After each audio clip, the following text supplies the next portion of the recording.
রাশেদ খান, আপনার কাছে আমার প্রথম প্রশ্ন হচ্ছে এই 2024-এর যে গণ অভ্যুত্থান যেটাকে বলা হচ্ছে, বা যে গণ অভ্যুত্থানে 1400-র মতো মানুষ শহীদ হলেন, আওয়ামী লীগের মতো একটা পরাক্রমশালী যারা 18, 24, 14 তিনটি নির্বাচন ছাড়া ক্ষমতায় থাকলো, সেই বিশাল শক্তির পতন হলো, সেটির সূচনা করেছিলেন ভিপি নূর এবং আপনারা। মূলত তখন তো নূর ভিপি না, সেখান থেকে নূর ভিপি হলো।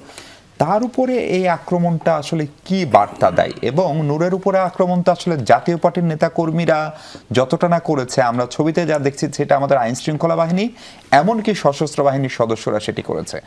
ফলে এই আক্রমণটা দিয়ে আসলে বার্তাটা কি, আপনার কি বার্তা পেলেন? ধন্যবাদ সবাইকে, শুভেচ্ছা। আমি আমার বক্তব্যে কোথাও বলি নাই যে নূরের উপরে জাতীয় পার্টির নেতারা আক্রমণ করেছে। দেখেন, আমাদের উপর যে হামলা হয়েছে সেই হামলাটা কিন্তু আমাদের কার্যালয়ের সামনে। অনেকে মনে করছে যে হয়তো আমি এবং নুরুল হক নূর জাতীয় পার্টির কার্যালয়ের সামনে গিয়েছিলাম, সেখানে হামলা হয়েছে। বিষয়টা আসলে এরকম না। সেনাবাহিনী এবং পুলিশ আমাদের কার্যালয়ের সামনে, যেখানে আমরা প্রেস ব্রিফিং করছিলাম এবং বরাবরই করেন চলছিল, ওই অবস্থায় এসে সেনাবাহিনী হামলা শুরু করলো। তো সেনাবাহিনী যখন হামলা করছে, আমার কাছে মনে হচ্ছে যে তারা তো অন্তত নুরুল হক নূর, আমি সহ যারা আছি পরিচিত ফেস, আমাদের উপর হামলা করবে না। কিন্তু দেখলাম যে একদম কোনো কিছু মানতেছে না, এই কাজটা করতেছে সেনাবাহিনী।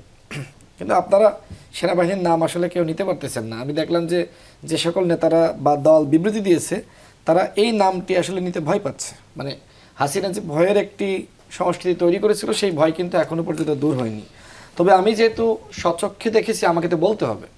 দেখেন, সেখানে পুলিশ অ্যাগ্রেসিভ ছিল সত্য, বাট সবথেকে ভয়ঙ্কর আচরণ করেছে সেনাবাহিনী। ভাই সেনাবাহিনীর সাবেক সদস্য, আই থিঙ্ক তাদের অবশ্যই কিভাবে ডিসচার্জ করতে হয়, ছত্রভঙ্গ করতে হয়, তাদের ট্রেন আপ আছে। কিন্তু আমাদের সাথে যেটি করা হয়েছে, আমি যদি আপনাকে একটি ছবি দেখাই তাহলে আপনি বলবেন যে আসলে সেনাবাহিনী এই কাজটা আসলে কেন করতে গেল। এইভাবে ছত্রভঙ্গ তো আসলে কেউ কাউকে করে না। কারোর আসলে চোখে আঘাত করা, নাক ফাটিয়ে দেওয়া, এটা তো আসলে সেনাবাহিনীর আমি জাস্ট একটা ছবি যদি আপনাকে দেখাই, জাস্ট এটা দেখেন, ছবিটা দেখেন। জি, ছবিটা, এই যে তার নাকটা কিন্তু ফেটে গেছে, ফুলে গেছে। যে এই ছবিটা আমি আগেও দেখেছি। হ্যাঁ, না, এই ছবিটা আজকে আমি তুলে নিয়েছি, এটা বাইরে আসে, আজকে আমি তুলে এনেছি।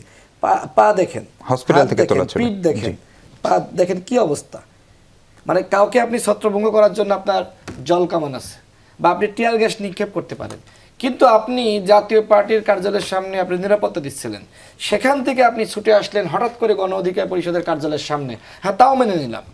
এরপরে আপনি ঢুকলেন গণ অধিকার পরিষদের কার্যালয়ের মধ্যে, সেখানে আপনি তছনছ করলেন। বাথরুমে যারা লুকিয়েছিল তাদেরকে ধরে ধরে বের করে আপনি পেটালেন। আপনি এই অ্যাগ্রেসিভ আচরণটা কেন করলেন? হঠাৎ করে সেনাবাহিনী এইভাবে আমাদের সাথে এই আচরণ করবে, এটা আসলে আমাদের কল্পনার বাইরে। দেখেন, যখন বিভিন্ন ব্যক্তি সেনাবাহিনীকে নিয়ে নানান ধরনের বিতর্ক সৃষ্টি করেছে, তখন নুরুল হক নূর এবং আমরা কিন্তু সেনাবাহিনীর পক্ষে অবস্থান নিয়েছি। এর কারণটা কি? আমরা মনে করি যে এই বাহিনী আমাদের বাহিনী, এই বাহিনী স্বাধীনতা সার্বভৌমত্বের প্রতীক। যদি দেশে কোনো সংকট সৃষ্টি হয়, এই বাহিনী অন্তত সবার আগে সামনে গিয়ে দাঁড়াবে। এটা কি কোনোভাবে ঝিকে মেরে বউকে শেখানো হলো? অন্য অপর রাজনৈতিক শক্তিগুলোকে এটা দেখানো হলো? দেখেন, এই যে হঠাৎ করে দেশে এক ধরনের, বিশেষ করে ধরেন যে সমস্ত রাজনৈতিক দল নির্বাচন এখন চান না, অনেক বেশি সংস্কার চান, পিআর পদ্ধতি চান। নুরুল হক নূর তো সবসময় নির্বাচনের পক্ষে বক্তব্য দিয়েছে। না, আমি অন্য দলগুলোর কথা বলছি। আসতেছি, আমি নিজেও নির্বাচনের পক্ষে বক্তব্য দিয়েছি। এমনকি আমরা সবসময় বলেছি ডিসেম্বরের মধ্যে নির্বাচন হওয়া দরকার। এরপরে যখন লন্ডনে জনাব তারেক রহমানের সাথে প্রধান উপদেষ্টার বৈঠক হলো, তারপরে সিদ্ধান্ত হলো যে ফেব্রুয়ারিতে নির্বাচন হতে পারে। এমনকি জামাতের পক্ষ থেকে বলা হয়েছিল ফেব্রুয়ারিতে। তো তখন আমরা কিন্তু আমাদের জায়গা থেকে, ঠিক আছে, যেহেতু মোটামুটি সব দল রমজানের আগে ফেব্রুয়ারিতে ইলেকশন চাই, তো আমরা আমাদের জায়গা থেকে সরে এসেছি। অর্থাৎ নির্বাচন নিয়ে আমরা কিন্তু সবসময় সোচ্চার ছিলাম। আমরা যে নির্বাচন চাই না এরকম না, আমরা মনে করি যে সংস্কারের গুরুত্বপূর্ণ উপাদান হলো নির্বাচন। যদিও মানুষের মধ্যে এক ধরনের নেতিবাচক মনোভাব সৃষ্টি করা হয়েছিল যে নির্বাচন চাওয়াটাই অপরাধ, কিন্তু আমরা সেই অপরাধ কিন্তু একদম শুরু থেকে করেছি। কিন্তু এখন কি হচ্ছে, এখন নির্বাচন চাওয়া কিন্তু অপরাধ নয়, কিন্তু আমরা সচেতন, আমরা বুঝি, যে কারণে মনে করেছিলাম যে এই বাংলাদেশের নির্বাচনের বিকল্প আর কি আছে। ঠিক আছে, ডক্টর মোহাম্মদ ইউনূস তিনি আপনার বিচার করবেন, পুরোটা তো শেষ করতে পারবেন না, হয়তো আমাদের কিছুটা পথ দেখাবেন যে কিভাবে বিচার বিভাগের স্বাধীনতা নিশ্চিত হবে। এছাড়া তিনি সংস্কার করবেন, কিন্তু পুরোপুরি সংস্কার তো তিনি বাস্তবায়ন শেষ করি, পুরোপুরি সংস্কার তো তিনি করতে পারবেন না, কিন্তু তিনি জাতিকে একটা পথ দেখাবেন। কিন্তু সর্বশেষ কি, সর্বশেষ নির্বাচনের মাধ্যমে দেশকে গণতান্ত্রিক ধারায় নিয়ে যাওয়া, কিন্তু সেই জায়গাটায় আমরা যেতে পারছিলাম না।